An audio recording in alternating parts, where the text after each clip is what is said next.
Hello everybody, welcome back. Welcome to ACE Engineering Academy and ACE online platform students. So today, we are discussing about TS SPDCL-AE revision session as well as the practice questions, right? Some of the practice questions we are going to discuss here, right? So in subject power systems, and in power systems we are having various topics like faults and stability and load flow analysis, and we are having the transmission and distribution, and we are having generation, switchgear and protection, and along with that sometimes they may ask about the utilization of electrical energy. Nowadays in this we are not having the utilization of electrical energy, students. But actually, so in some of the subjects of power system we are having utilization also. Now see here, so welcome to AS online students. Now the syllabus of power system, actual syllabus of power system, we are having generation of electrical energy, transmission and distribution of electrical energy, power system analysis, switchgear and protection, and utilization of electrical energy, right? So today we are going to discuss about power system analysis only. Power system analysis only. Power system analysis means we are going to discuss about the faults and stability and the load flow analysis. Those are the major parts of power system analysis. Right, students? Now, coming to the syllabus of what they have given the syllabus, right? So, they have given about the per unit quantities, and they have mentioned only bus admittance matrices, and we can expect a question from bus impedance matrix also. So, just I can give you some shortcuts how to prepare or how to solve the problems of Y bus and Z bus also. Now, here and load flow studies they have given, and symmetrical components, that is total fault analysis they have given, and power system stability analysis they have given. So that is the syllabus of the that is prescribed syllabus what they have given here. Now coming to weightage, see here students. So in TS Transco we are having 21 marks, 21 marks we are having. So in 2015 and TS SPDCL we are having 18 marks in entire power system, and 22 marks in TS Transco in 2018, and 2019 AP SPDCL we are having 29 marks, and AP EPDCL we are having 22 marks, and 2022 last year TS SPDCL they have given 16 marks from power system, and TSPSC, right, AEE we are having 16 marks, students. So this is the weightage, so that we can expect what is the range of marks we can expect. So approximately we are getting nearly 20 marks in the total power system, right? So I'm not saying it is the weightage only in faults and stability or power system analysis. It is the weightage of entire power system, students, entire power system, right? And how much weightage we can give only for power system analysis, transmission and distribution, and the protection and generation, it varies every time. Sometimes there may be more question in generation, sometimes there will be more question in protection, sometimes there will be more question in power system analysis and transmission and distribution part. So as a state government job, you have to give equal priority to all the topics, right? Every mark is important for us here. So every mark will decide a job here. Clear, students? Right. Now, after taking this one, what is the syllabus and in which way we have to prepare all these things? Which way we have to start our preparation, right? So if you see the preparation strategy of this power system analysis, so first of all we have to see the basics of balanced power systems. Basics of balanced power system. In that, balanced power system is we have to study about balanced three-phase analysis, right? Actually, that will be discussed in network theory, but whether it is discussed in network theory or not, but as an electrical engineering students, we have to know about that three-phase balanced system analysis. And single-phase system analysis also we have to study. Here we have to study about single-phase system and three-phase balanced system analysis. Three-phase balanced system analysis we have to study. And later on, we have to go for per unit system representation of the power system network. So how to represent per unit quantities, and what are the advantages of per unit quantities, how to construct per unit impedance diagram, and how to calculate new base values or new per unit values when base quantities are changed, right? So all those things we have to learn in the per unit system representation of the power system network. And later on we have to go for matrix representation of power system. In matrix representation of power system, we have to see Y bus formation as well as Z bus formation and various problems on that one. matrix representation, that is Y bus and Z bus. And after studying Y bus, we can go for the load flow analysis. Load flow analysis. In the load flow analysis, we have to study about what we can study the methods, that is bus classification, and the numeric iteration methods. We can see Gauss-Seidel method, Newton-Raphson load flow method, and decoupled and fast decoupled load flow methods. But in the syllabus, they have given only Gauss-Seidel load flow method and Newton-Raphson load flow method. But whatever it may be, just have an idea about decoupled and fast decoupled load flow methods. Clear, students? And basics of balanced, unbalanced power systems. Here I have studied three-phase balanced power systems basics. Now we are going to study about basics of unbalanced power systems. So in unbalanced power system analysis, we are going to introduce the symmetrical components. Symmetrical components. So symmetrical component theory will be introduced in the basics of unbalanced system. And later on, how to construct the networks, symmetrical networks, right? So that will be discussed in the next chapter. And whenever you are studying chapter 5 and chapter 6, that will be used in chapter 7, fault analysis, right? So if you want to understand fault analysis, chapter 5 and chapter 6 are very, very important, students. And later on, we have to go for the power system stability analysis, right? Steady state stability analysis and the transient stability analysis. That is the syllabus, right? And after taking this syllabus, what are the textbooks we can prefer? What textbooks we can prefer, right? The textbooks that are preferred are, so these are the best textbooks for power systems we are having, right? If you want to learn the subject of power systems, total subject, right? So you can prefer Power System Analysis by Stevenson and Geiger, or John Wheely Publications, Power Systems, or you can take Duncan Glover and Nagrath and Kothari. Any one textbook, not all, right? You can take any one textbook of this. All are equally important, all are equally preferable, right? We cannot say this is best than this, or we cannot say this is best than this. All are very, very good textbooks, right? If you want to learn power systems, right? That means 5-level examinations. And if you want to practice more questions, we can take either CL Vadva or JB Gupta. JB Gupta is more preferable. Why? Because we are having more number of practice questions in case of JB Gupta students. So you can take JB Gupta or CL Vadva. Highly preferable is JB Gupta, particularly for the local state government exams like TSPSCR or TS SPDCL. Students, so you try to practice all these questions, right? Now, so after knowing all this, what we have to practice to get maximum marks? What we have to practice to get maximum marks? Right? Previous ESC objective questions you have to practice, definitely. Previous PSC questions. PSCs means some of them are marked with gate, some of them are not marked with gate. You can take previous BARC questions, ISRO questions, DRDO questions, like that you can take previous PSC questions. And previous gate 1 mark questions, very, very important. And previous state board questions, right? So previous SPDCL questions and NPDCL questions, EPDCL, CPDCL of different states, not only from Telangana, you can take from different states, right, students? And previous SSC JE and RRB JE questions also you have to practice. So this practice set is the most important thing, students. If you want to crack the job, so this practice set you have to maintain definitely. Clear, everybody? Right. Now. So if you see the first topic of this one, we will see what is a per unit value. Per unit value. So here in this session, we will discuss a little bit concepts and more number of question practice. Clear, students? First of all, definition of per unit value. So how to define a per unit value of any quantity? First of all, students, why we are going for per unit quantity representation? We are going for per unit quantity representation as we are facing some problems in the absolute form.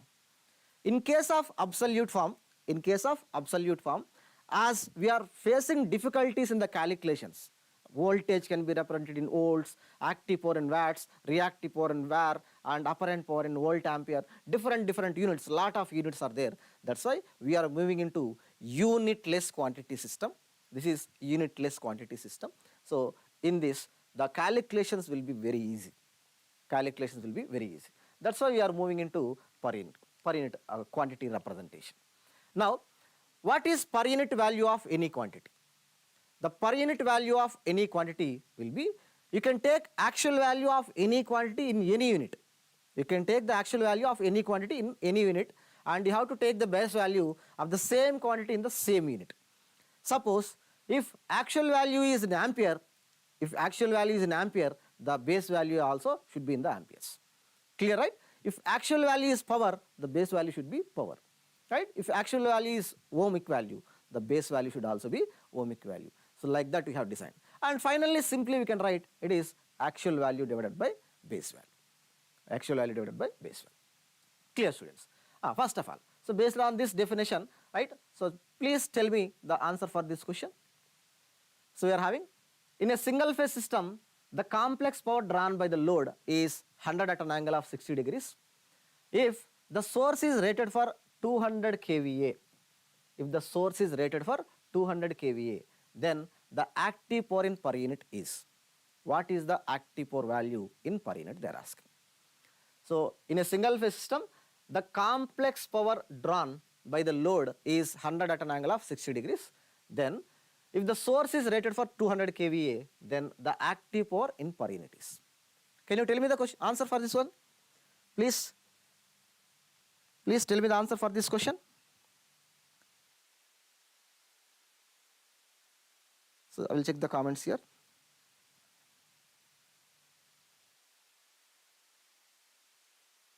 So please respond, everybody. Yeah, good evening. Good evening, Anita. Good evening, Ramahi.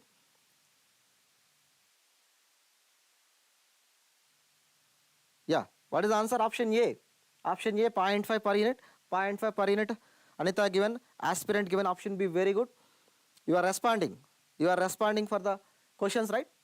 So it's one of the easiest questions, students, right? Just check here. What they have given? Complex power.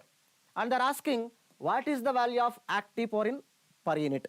What is the value of active power in per unit? Clear. So here, the complex power is, S is given as 100 at an angle of 60 degrees. 100 at an angle of 60 degrees. From this one, it is in polar form.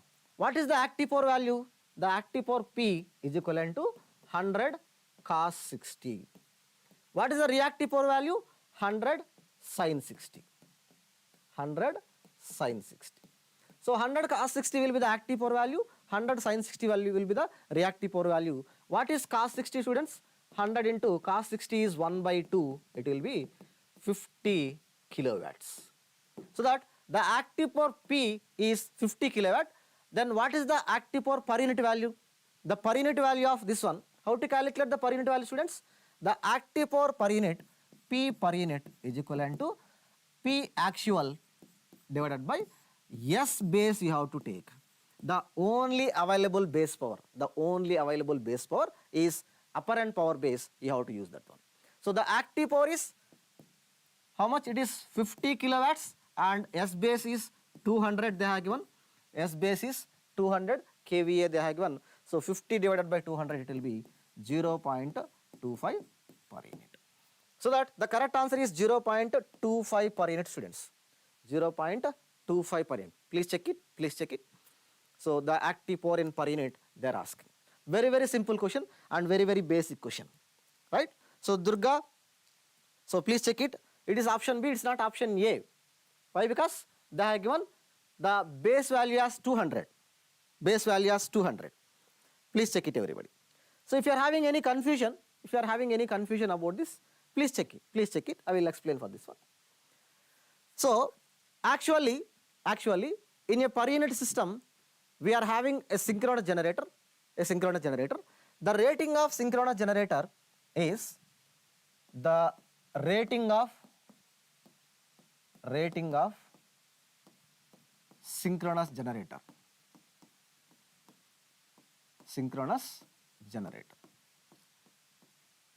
It is normally given in, first of all, we have to give 3-phase apparent power rating.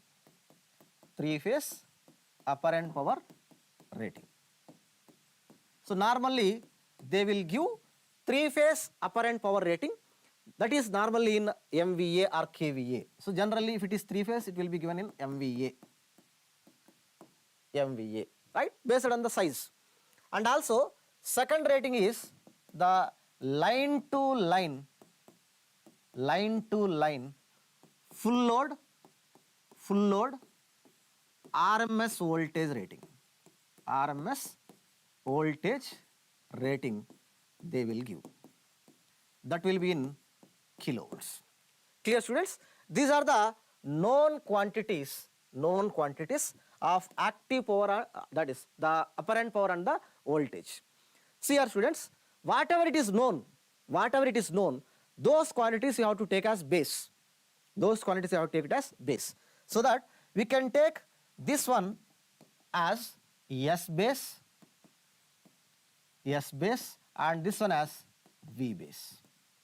S base and V base. But while taking them as base, you have to ensure that is it single phase quantity or 3-phase quantity. This is S base only, but it is S base 3-phase quantity. And it is V base only, but what about this one? It is line to line value. It is V base line quantity. So that what are the available quantities of bases? So one is voltage base, one is apparent power base. Those are the two available bases. Based on that one, we can calculate the current base. What is apparent power, students? What is the value of apparent power? So apparent power 3-phase base or S base 3-phase. You can write S base 3-phase is equivalent to, in terms of line quantities, it will be √3 times of VB line into IB line. That is the apparent power formula. Therefore, from this one, we can calculate the base current. It will be S base 3-phase quantity divided by √3 times of VB line quantity. That means whenever S base and V base are known, we can calculate I base value. After calculating I base, we can calculate Z base also. So we can calculate Z base, which is nothing but V base phase quantity divided by I base phase quantity. So that from this line quantity of voltage, take phase quantity of voltage, and from this line quantity of current and take phase quantity of current. Based on the connection, maybe star connection or delta connection, we can calculate those values. But final thing that I want to tell you here it is, how many base quantities are available for you? The base quantities available, the base quantities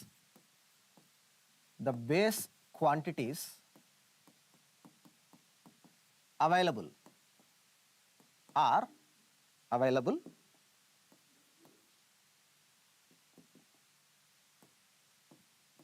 are what are those? S base, V base, I base and Z base. So other than these four, we don't have any base quantities. So S base, V base, I base and Z base are the only available base quantities in entire power system network. In these four, at least two quantities are required. If you know S base and V base, you can calculate I base and Z base. If you know I base and Z base, you can calculate those two also. Therefore, in these four, we need at least two quantities are required. Therefore, what is the base quantity for powers? The base quantity for powers is only S base. It may be active power or it may be reactive power or it may be apparent power. Right? Any power has a base quantity of only S base. And what is the base quantity for ohmic values? The base quantity for ohmic value, it may be resistance or it may be reactance or it may be impedance. For any value, the base value is only Z base. For all currents, I base. For all voltages, V base. Clear, everybody? So based on the available base quantities, we are utilizing them for calculating them. Clear, everybody? So we'll discuss next question. Here. Just see that next question. This is the next question we are going to discuss. Try to answer this question, students.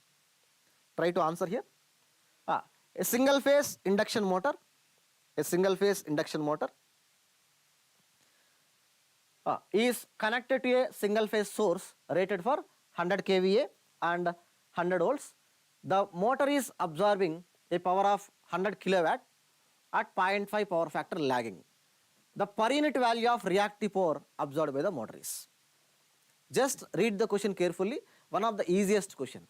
A single phase induction motor is connected to a single phase source rated for 100 kVA and 100 volts. The motor is absorbing a power of 100 kilowatt at 0.5 power factor lagging. The per unit value of reactive power absorbed by the motor. So given options are 0.5, 0.25, 0.173 and 1.732 per unit. Can I expect any response from you from this one? Any response? Any answers? Any answers? Any answers here? Try to respond, students. Try to give the answer.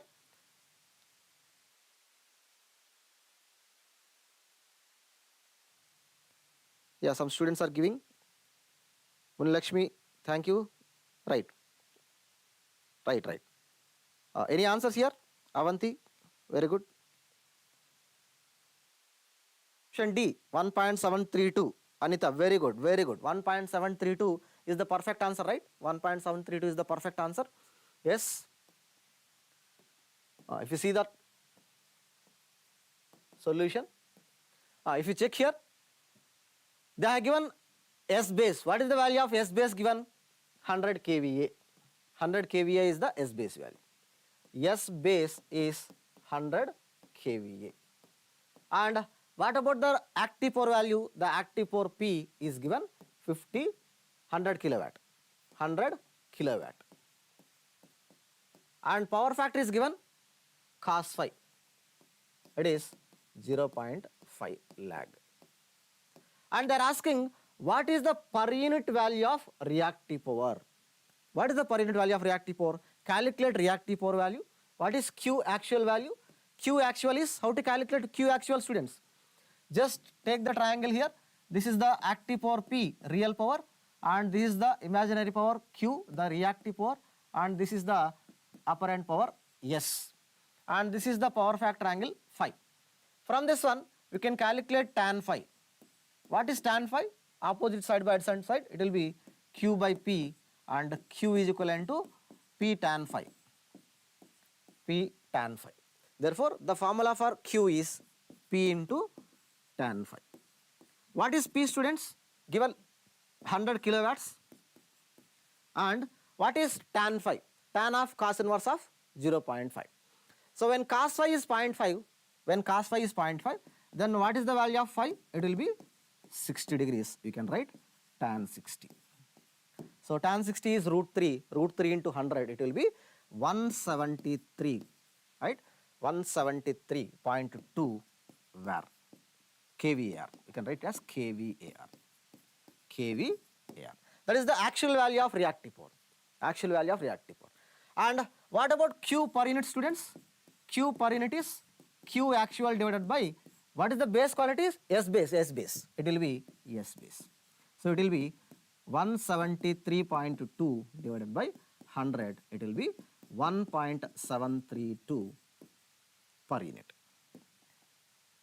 1.732 per unit. That is the perfect answer, students. Very simple question. Just go through the solution. So very simple. Right. So from the next time onwards, just try to calculate directly Q value and its per unit value. Very simple. And we will see the next question. I am going for the next question in the per unit quantities. Right. So this is the next question based on the per unit representation of transformers. A 100 kVA, 11 kV bar, 33 kV single phase transformer has a primary winding impedance of 1 plus J2 per unit and secondary winding impedance of 2 plus J4 per unit. then the equivalent per unit impedance of the transformer referred to high voltage side is. What is the equivalent per unit impedance of transformer referred to high voltage side? Yes, yes, yes, very good, Hemabindu. Thank you, Suresh. Rajesh, option B given, Himabindu, option D. Right. And for what about this question, students? What about this question? Any answer for this question? Can I expect any answer for this question? Option D, 3 plus J. Very good, Durga. Very good, Durga. Yeah, K plus 1. Option D, it is very good. Yes. Any answers? Any other answers? Anita? And aspirant, option D, very good. Perfect. Perfect. Yes. So for a transformer, what is for a transformer? So if you see the solution here, so for a transformer, the primary winding per unit impedance Z1 per unit and secondary winding per unit impedance should be directly added to get the equivalent per unit impedance. So Z01 per unit is exactly equivalent to Z02 per unit is exactly equivalent to Z1 per unit plus Z2 per unit. Z1 per unit plus Z2 per unit. Clear, right? So Z01 per unit is equivalent to Z02 per unit, which is equivalent to Z1 per unit plus Z2 per unit. So that Z1 per unit is given, Z1 per unit is given. How much they are given? 1 plus J2. And Z2 per unit is given. How much they are given? 2 plus J4. So whenever you are adding Z1 per unit plus Z2 per unit, that will be the resultant one. So the sum will be Z01 per unit or Z02 per unit. Both are same, right? Z02 per unit. So it will be 1 plus 3 plus J6. It will be 3 plus J6 is the perfect answer. Clear, right? Very good, students. Right. So we'll see one more question based on the change of base quantities. One of the easiest question we can see. Right. This is the question. It is based on the change of base quantities. Change of base quantities. Try to solve this one. Try to solve this one on change of base quantities, students. Any answer we can expect? Any answer we can expect for this question? The per unit impedance, Anita given option D. It is for this question or previous question? The per unit impedance of a circuit element is 0.15. If the base kV and base MVA are both are halved, then the new value of per unit impedance of the circuit element will be. Aspirant given D. Very good. So you are giving very fast answers. And Durga, you asked for please provide trick on load flow studies. Yes, yes, I will discuss. I will discuss about that load flow studies, right? Any other answers? And Anita and Durga.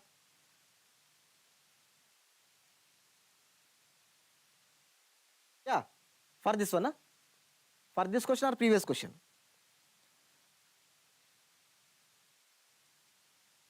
Ramesh, are you asking for previous question? Just a minute, students. For this question, Z01 per unit and Z02 per unit both are same. Both are same. No change in the voltage level, right? No change in the impedance. Z01 per unit and Z02 per unit both are same. How can you represent the transformer? So with respect to primary or with respect to secondary, in per unit quantities they are same. In per unit quantities they are same. Ramesh Gurankonda. So please check it. So whenever you are representing the transformer, referred to primary or referred to secondary, it will be exactly same. Exactly same. Clear? So I think you got that. So I'm moving for the next question. Students are responding for this one. Right. Very good, students. So here it's a very easy question we can write. So it is one of the famous question. In every exam we can expect this type of questions. Just I have placed it here. So for some more practice, that's only. Right. Z per unit new value is equivalent to Z per unit old value into S base new value divided by S base old value into V base old value divided by V base new value whole square. New value whole square. Now, please check it. What is Z per unit old value? Z per unit old value is given already 0.15 into S base new, it is half that of the previous value. So that the ratio of this one will be, it will be, so 1 by 2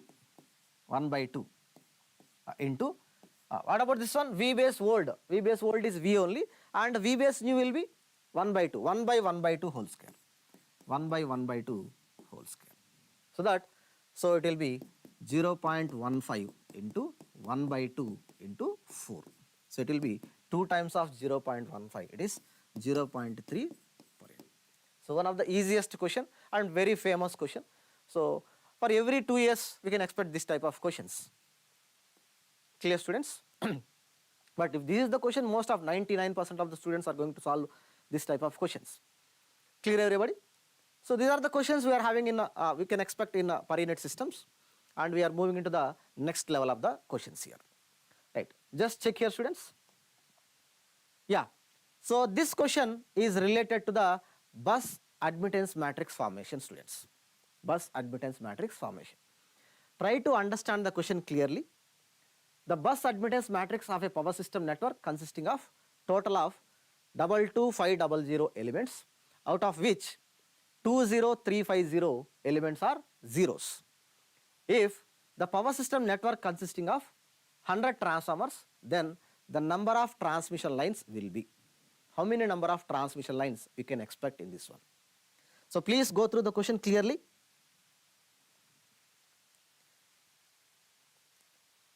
Yes, Dasari Narasimharao, that's one only I have written. Yes, perfect. Right. What about this question? Try to give the solution for this question. So if this question you are going to solve, means you are very confident in solving this type of, that means the questions related to Y bus, right? So about the sparsity of the power system network. Sparsity of the power system network or sparsity of Y bus. So this question is related to sparsity of Y bus. And you can solve this question. Very easily only. Yeah, I will try. Just look at here. So actually, the power system consisting of how many elements?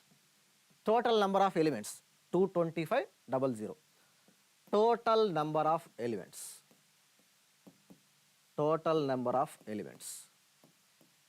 will be 22500. 225 means we can write 150 into 150, right? So it will be 150 into 150. So 150 square or 150 cross 150 will be the size of the Y bus. So when size of Y bus is 150 cross 150, then what will be the number of buses? The number of buses will be 150, right? Therefore, the number of buses will be 150. Clear? In this 22500, how many elements are 0? The number of elements are 0 or 20350. Number of 0 elements. How many number of 0? 20350 elements are 0. 20350 elements are 0. Clear, right? Now, how many number of total non-zero elements? I'm going to the next slide here. Total number of non-zero elements. Total number of non-zero elements. How many it will be? 22500 minus 20350. It will be 2150. So that 2150 elements are non-zero. If you check, students, if you are forming Y bus, this is the way you can form Y bus, and I have given that its size is 150 cross 150. In this, you are having how many diagonal elements will be having here? the number of diagonal elements. The number of diagonal elements are the number of buses. So here we are having the diagonal elements. The diagonal elements will never be 0. How many it will be? Which will be equivalent to 150 elements, and this will be never be 0. We are having 150. Now, how many number of non-zero off diagonal elements are there? We need off diagonal elements. How many number of non-zero off diagonal elements? The number of non-zero off diagonal elements. The number of non-zero off diagonal elements. Off diagonal elements. How many it will be? Total non-zero minus number of diagonal, non-zero diagonal. It will be 2150 minus 150. It will be 2000. Therefore, 2000 off diagonal elements are there, non-zero off diagonal elements. But we are having upper half diagonal and lower half diagonal. But how many elements are there in upper half diagonal and how many elements are in lower half diagonal? If you check here, in this 2000, half will be here and half will be here. How many elements are here? It will be 2000 by 2, which are non-zero. Here it is 2000 by 2, which are non-zero. So that if you want to find the total number of interconnections, the total number of interconnections will be how many? 1000. The number of non-zero off diagonal elements, that is upper half diagonal or lower half diagonal, will give you the number of interconnections in the power system network. Therefore, the number of interconnections, just check here, the number of interconnections. The number of interconnections will be equal to the number of transmission lines plus transformers. The number of transmission lines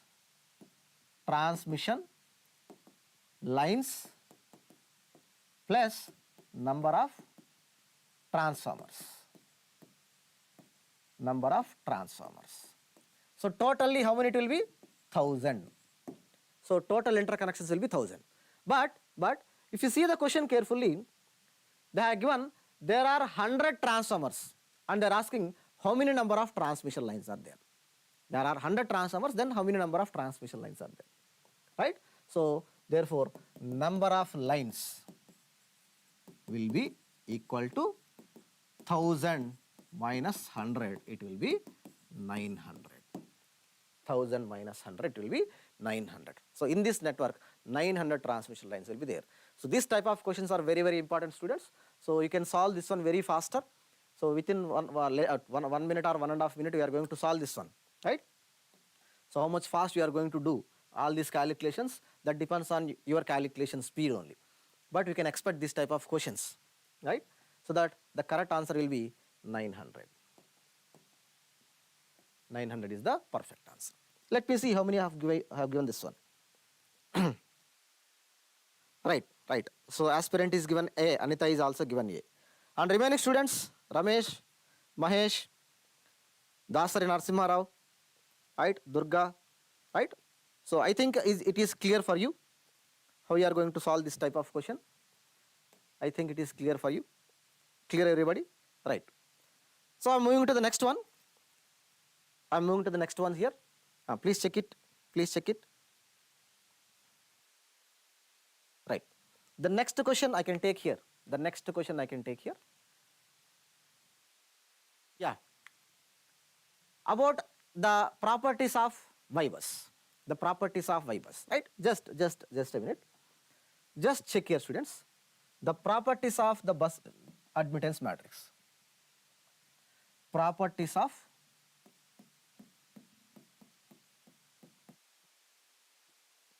Y-bus.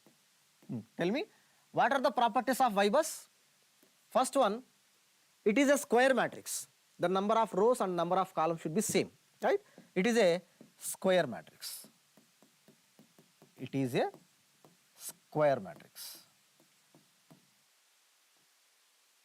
And it is a symmetric matrix.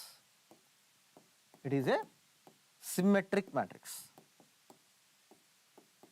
which means that Y bus transpose is also is equivalent to Y bus. Y bus transpose is also equivalent to Y bus. And it is a sparse matrix. It is a sparse matrix. What is the meaning of sparse? There will be more number of zero elements will be existing. There are more number of zero elements are existed, right? That's why it is sparse. Y bus is sparse. Y bus is sparse, but whereas Z bus is not sparse. Z bus will be a full matrix, right? So, but Z bus is full matrix. That means every element in Z bus will be existed. Every element in Z bus will be existed. But whereas in Y bus, some of the elements will become 0. For example, if you see, if you are having the buses connected like this, bus 1 connected to bus 2, connected to bus 3, connected to bus 4, connected to bus 5 like that. Bus 1, bus 2, bus 3, bus 4 and bus 5. So that you can get the value of Y11 and Y12, buses 1 and 2 are connected. But Y13 is 0, why? Because they are not connected. Y14 is 0, they are not connected. Y15 is 0, because they are not connected. Therefore, as there is no direct connectivity between the buses, we can say some of the elements of Y bus will be 0. But whereas Z11, Z12, Z13, Z14, Z15, all the elements will be existed. Every element will be there. That's why we are calling a Z bus is full matrix and Y bus is a sparse matrix. Right? And along with that, some more points also we can write. Right? So, the Y bus, the bus admittance matrix. In case of Y bus, the number of diagonal elements are always is equivalent to the number of buses. Number of diagonal elements are always equivalent to number of buses. And number of non-zero upper or lower half diagonal elements will be giving the number of interconnections. Number of non-zero upper or lower half diagonal elements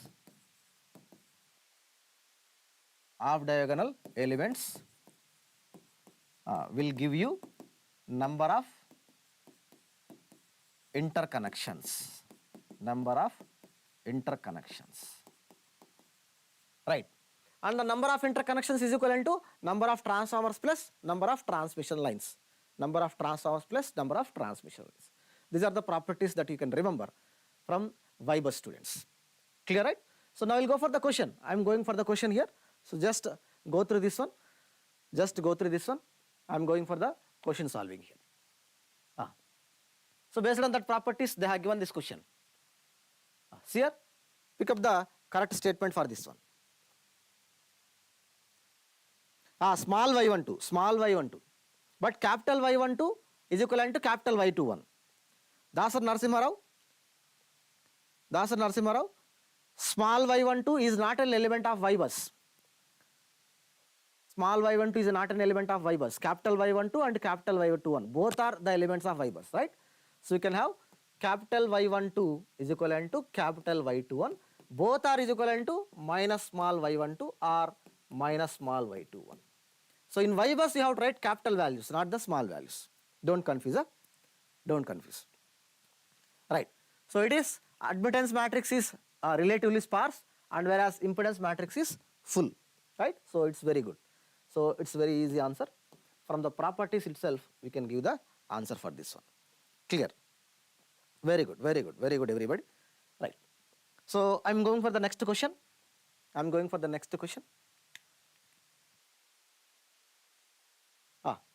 Try to solve this type of question, students. Try to solve this question. A 3-bus power system network is having a bus admittance matrix, Y bus, in which all the elements are non-zero. every element is existed. Now a series capacitive compensation of 10% is provided for the line connected between buses 1 and 2. So between buses 1 and 2 for the transmission line, they have provided 10% series compensation. Then because of this one, how many elements of Y bus can be affected, changed? How many elements of Y bus can be changed? Only one element, or only two elements, or only three elements, or four elements? They are asking this one. How many elements of Y bus can be changed because of the compensation? Any answer? Good evening, Pandu. How many elements of Y bus can be changed?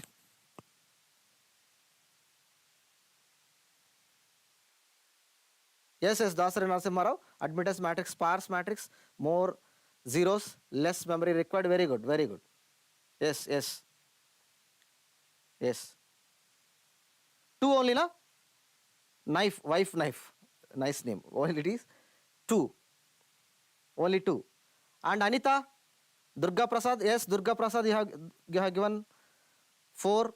Sampath Kumar option B, and Anita option B. Mahesh Babu option C. Right? Right. Dasa Narasimha option B. Naresh, Nayak. 4. Right? Just check here, students. Suppose they are given a 3-bus power system network. This is the 3-bus power system network we are having. When all elements are non-zero, all the buses are interconnected. This is bus 1, this is bus 2, and this is bus 3. Based on this one, we are forming Y bus. When Y bus is formed, we will have Y11, Y12, Y13, Y21, Y22, Y23, Y31, Y32, Y33. These are the elements. Just check here. Whenever, how to calculate Y11, students? How to calculate Y11? You are going to calculate by adding all the admittances connected to bus 1. Yes? So it may be from line, or it may be from line, or any shunt elements you are having. You are adding all those things. How to calculate Y22? So add all the admittances connected to bus 2, from bus line 2, from line 3, and if you are having any shunt elements here, you are adding all those things. And how to calculate Y33? Adding all the admittances. So that the diagonal elements, you are going to calculate by adding the total admittances connected at their respective buses. And what about Y12? Y12 is depending on the admittance of buses 1 and 2, between buses 1 and 2. And Y12 and Y21 are definitely changing. Why? Because you are compensating for the line connected between buses 1 and 2. Now tell me, when Y12 changes, automatically Y11 changes, and automatically Y22 changes. Clear, right? You are adding the total admittance connected to bus 1, that will be from line 1 and that will be from line 3, right? So that, and that whenever this impedance is changing, Y11 will be changing, and whenever this impedance is changing, Y22 is also changing. So Y11 changes, Y22 changes, Y12 changes, Y21 changes. How many elements will be changed? 4 elements, not 2, 4 elements, right? So that will be 4 elements got changed, right? 4 elements will be changed. 4 elements will be changed. So please check it. Please clarify your doubts if you are having any.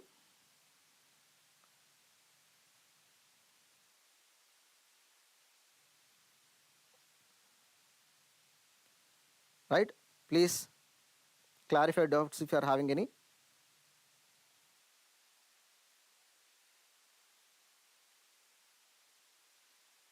Right. Right. Is it clarified for you, Dasar Narasimha Rao? Naresh, very good, Naresh, very good. And Durgam Mahesh Babu. Konedala Swami Sri, Soumya Sri. Right. So thank you. Right. Load frequency control, now we are going to discuss in this session. We are discussing only power system analysis.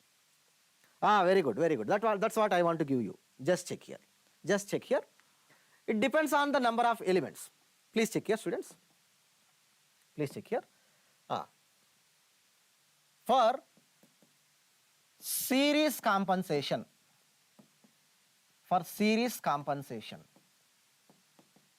in line, how many elements, number of elements that are going to affect?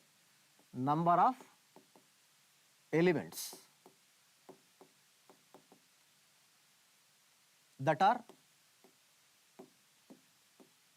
affected. Tell me, for series compensation, how many elements will be affected? 4. For shunt compensation at bus, for shunt compensation at only bus, if you are compensating only at bus, only if you are compensating at bus 1, only Z11 will be changing. If you are compensating at bus 2, only Z22 will be changing. If you are compensating at bus 3, only Z33 will be changing. Suppose sometimes they will ask you compensate in total line, provide shunt compensation in the total line. So if you want to provide shunt compensation in total line, so actually how to represent this line? This line can be represented as a nominal pi model. When we are going for total shunt compensation, this element will be changed, this element also changes. This element changes and this element also changes. So that Y33 changes, Y22 changes. But there is no change in Y12 or Y21. There is no change in Y12 or Y21. Why? Because if you are going for shunt compensation in line, series element will never change. But Y11, Y22 and Y33 will be changing. Clear everybody? Therefore, whenever you are going for shunt compensation in line,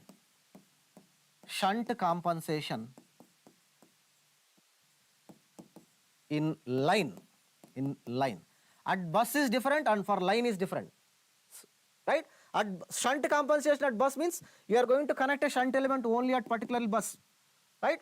You are not going to connect in line. But in line compensation means you have to compensate this element and this element both. Clear, right? Therefore, how many elements will be changed? 2 elements will be changed. Got it, students? So please check it. Please check it. Right. Somebody asked that question. Durga Prasad Chari. Is it clear for you? Is it clear? Dasar Narasimharao. Prashanti. Thank you. Yeah, one session on generation. Yes, Mukul, we are having one session on generation, one session on protection, and one session, that is generation and utilization, we are going to discuss parallelly. Vinay, right. Aspirant, in which element connected at bus 1 increases Y1 value either L or C? Please clarify. If you want to increase Y11 value, just check here. Y11 value. If you check here, Y11, if you are having J10, old value, you are saying that Y11 new value should be more than this one. So that J10 plus J2, suppose. So that what is the element connected here? This is the shunt element connected at that bus. Shunt element added.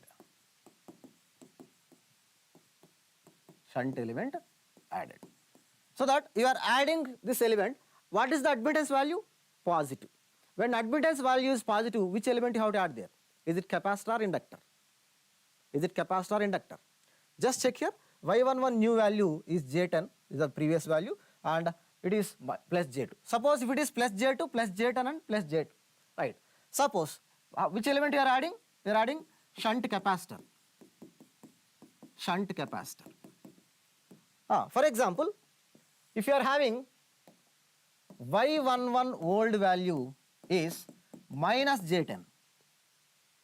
Y11 old value is minus J10. What about Y11 new value? You are asking. Y11 new value. It is increased means it has to become minus J8. It's not minus J12. Are you understanding the point here? Or otherwise, if you are thinking, in which way you are thinking? Who is asking here? Aspirant. Do you want to make this minus J12?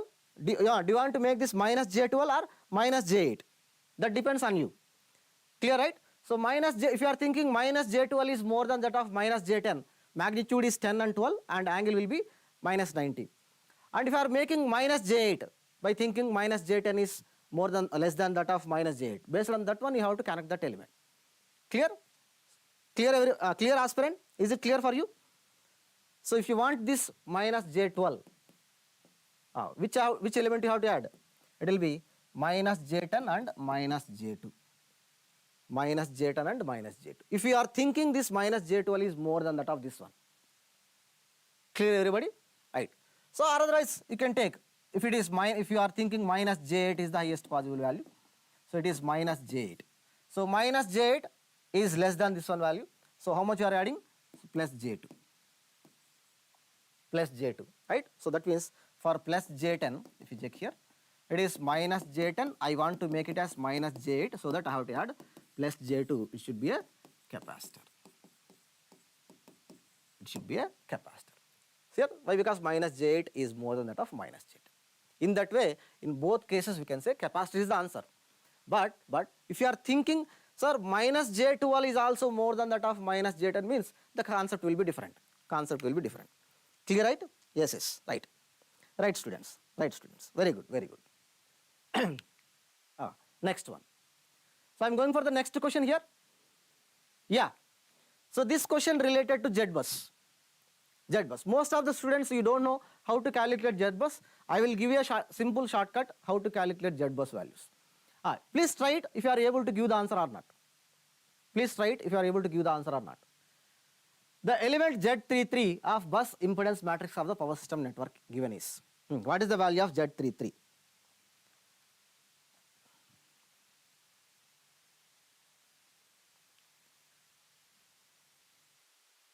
Yes, our videos are available. Mahesh Kumar. Yes, online are there. Yes. Please try to solve this one. What is the value of Z33? What is the value of Z33? Students, if you are unable to solve this one, just check here. I will give a simple shortcut for calculating Z impedance values. Just listen carefully. The current or voltage at any bus, V bus, is equivalent to Z bus into I bus. That is the formula. Clear, right? If you write this V bus values, V1, V2, and so on, Vi, and so on, Vn, and so on, Vn is equivalent to, if you write Z11, Z12, and so on, Z21, Z22, and so on, Zi1, Zi2, and so on, Z, and so on, Zn1, Zn2, and so on. Like that we are going to write. And here we are having I1, I2, and so on, II, and so on, In. Clear. Just a minute, I will explain. Just take care, students. If you write the voltage at any bus I, what is the voltage at any bus I? The voltage at any bus I, Vi is equivalent to Zi1 into V1 plus Zi2 into V2 plus Zi3 into V3 plus and so on plus Zii into Vi plus and so on Zin into Vn. Zin into Vn. Now, if you want to calculate Zii, how to calculate Zii? So, if you want to calculate Zii, you have to make all the remaining terms 0 except this term, except that term. Therefore, if you want to calculate Zii, Zii must be equivalent to, sorry, it should be Ii, sorry. Just change this one, it should be Ii, right? So, these are the currents, not the voltages. These are the currents, just change that. It will be I1, I2, I3, and so on, II, and so on, In. So, why? Because we are writing the voltage equation. Now tell me, if you want to calculate Zii, what is the value of Zii?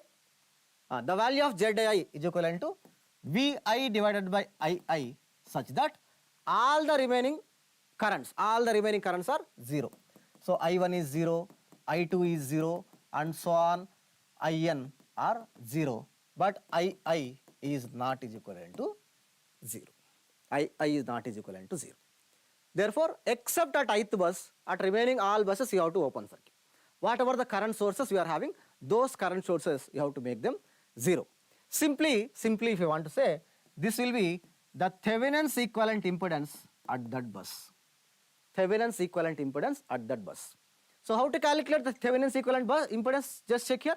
So if you want to calculate the Thevenin's equivalent impedance, Z33 from this one. What is the value of Z33, students? What is the value of Z33? So that these two are in series, 1 plus 1, 2 ohms, 2 parallel to 2, 1 ohm, and 1 plus 1, it will be 2.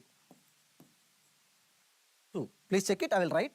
So 1 plus 1, 2, parallel to 2 plus 1. So how much will be? 2 ohms. Z33 will be 2 ohms. Can you tell me what is the value of Z11? What is the value of Z11? Yeah, just I will respond. What is the value of Z11? Mahesh Kumar Sharma. My videos are uploading. Just now they are uploading for power systems. Just they are uploading. So it may take 1 month. I am now recording now. In the recording stage, freshly, so some updations are required. So based on that one, I am recording now. So it will be updated in one month or 1.5 months. Right? Yeah. A, option A, very good. Right? Tell me, students, what is the value of Z11? What is the value of Z11? Can you tell me the value of Z11? Can you tell me the value of Z11? 2 by 3. Just look from these terminals. Just look from these terminals. Whenever you are looking from these terminals, so how to solve this one? Whenever you are looking from these terminals for Z11, do you consider this 1 ohm resistor? Do you consider this 1 ohm resistor? No, this should not be considered. So these two are in series now. 1 plus 2 parallel to 1. 1 plus 2 parallel to 1. No, Z11 is not 1. Z11 is whenever you are looking from these terminals. It's not in open, right? 1 and 2 are closed. Please check it, Narasimha Rao. And someone given the answer here. Z11. It will be 1 parallel to 3. It is 1 into 3 by 1 plus 3. It is 3 by 4. What about Z22? Look from the terminals of 2. So whenever you are seeing here from these terminals, you can calculate the value of Z22. Very good. So whenever you are having this logic, no need to go for all those Y bus inverse calculations or Z bus building algorithm. All those things are not required actually, if you understand this concept very clearly. If you are familiar in network theory, so you can solve all these things very easily. Clear, students? Mahesh Kumar Sharma, so I have responded for you. So my videos are in the recording stage, that will be uploaded early. Right, students. What about this question? Which of the following is not correct about slack bus? Not correct. Which of the following is not correct about the slack bus? About the slack bus. Yeah, thank you, Mahesh. Which of the following is not correct about slack bus? Anybody can answer here? Anita, Dasari Narasimha Rao, Durgam Mahesh Babu, Prashanti, aspirant, wife knife. Yeah, Z22, we'll see. You can calculate that. You are very strong in network theory, right? You can calculate that. What is the answer? Yeah, option D, it may or may not be reference bus. Option C, Anita. Please check your student, what is the first statement? It is one of the generator bus. Yes, perfectly. It is one of the generator bus. Statement is correct. Statement is correct and it is not the correct answer. Statement is correct and it is not the correct answer. Right. Next one. There should be at least one slack bus. Yes, there should be at least one slack bus. Statement is correct and it is wrong. Next one. It may or may not be the reference bus in power system network. Yes, it may or may not be. There is no chance that every time you have to take slack bus as reference. Nobody will give you information like that. Right? We can take slack bus as reference. We can take. But we can solve power system network without taking slack bus as reference also. Clear everybody? Don't fix that every time slack bus is reference. No, there are no conditions like that. It may be reference bus or it may not be reference bus also. We can construct, we can do our load flow analysis without considering slack bus as reference. Clear, right? So this statement is correct, but answer is wrong. Highest capacity generator is the slack bus, not the load bus. They are given highest capacity load bus can be considered as slack bus. Please read the statement clearly. Highest capacity load bus. No, load bus should never be a slack bus. A slack bus should also always be the generator bus.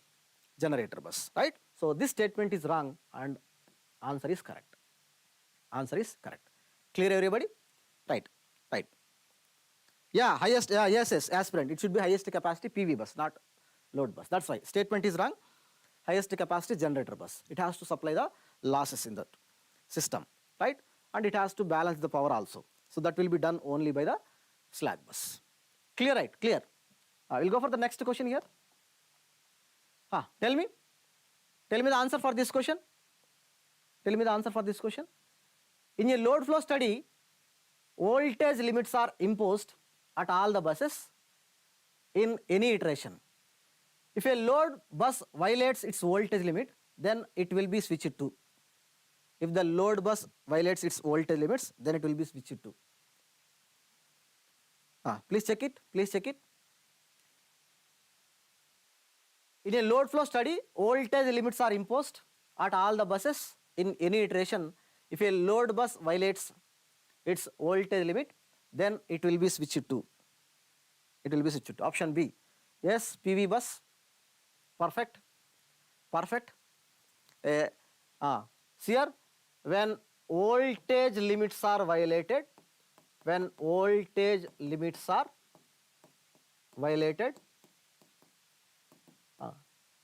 PQ bus will become a PV bus. So PQ bus will become PV bus. Our load bus will become PQ bus. And when reactive power limits are violated, when reactive power limits are violated,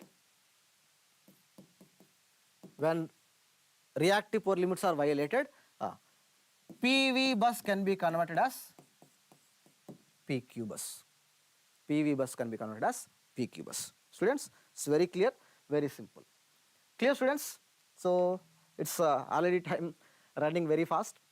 So we have prepared many questions to discuss, but because of the doubts you are asking, it is taking some more time. So if it is possible, we'll plan one more session for the remaining topics also in the same faults and stability analysis. And thank you for the responses. You have given very good responses, right? So I hope everything is understood for you. If it is possible, we'll create one more session if it is possible for both fault analysis and stability analysis. So up to load flow analysis only we went here. So I think it is very clear for you.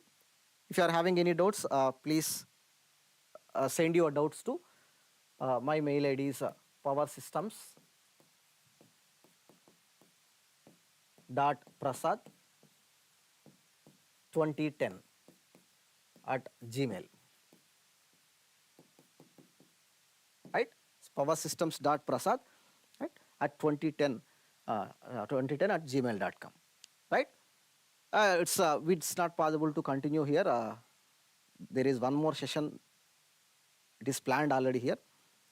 It is already planned here. That's the problem. Durga Prasad. right? It is not maybe for you. It's not maybe for you. It is right. Right. So we'll plan one more session if it is possible. Right. So I think it is everything is clear. Right, students. So thank you for your responses. Right. So thank you everybody. So that's all for today's session. Right.